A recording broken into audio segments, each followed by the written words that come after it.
സിനിമയിലെ സുമന്നത ചലച്ചിത്ര പുരസ്കാരമായ JC. Daniel പുരസ്കാരം പ്രശസ്ത നടി ശാരദയ്ക്ക് 5 ലക്ഷം രൂപയും പ്രശസ്തി പത്രവും ശില്പവും അടങ്ങുന്നതാണ് പുരസ്കാരം.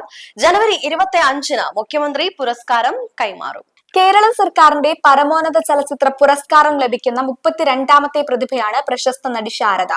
1965-ൽ ഇണപ്രാവുകൾ എന്ന ചിത്രത്തിലൂടെ മലയാളത്തിൽ അരങ്ങേറിയ അവർ തുലാഭാരം, സ്വയംവരം എന്നീ സിനിമകളിലൂടെ മലയാളത്തിന് 2 ദേശീയ പുരസ്കാരങ്ങൾ നേടിത്തന്നു.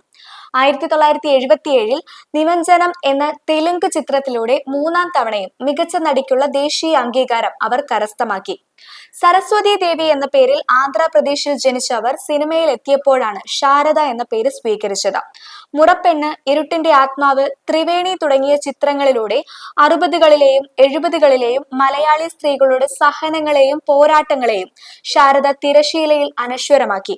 കൂടാതെ രാജ്യാന്തര ചലച്ചിത്രമേളയിൽ റെട്രോസ്പെക്റ്റീവ് വിഭാഗത്തിലേക്ക് തിരഞ്ഞെടുക്കപ്പെട്ട ആദ്യ മലയാള നടി എന്ന ബഹുമതിയും ഇവർക്കുണ്ട്.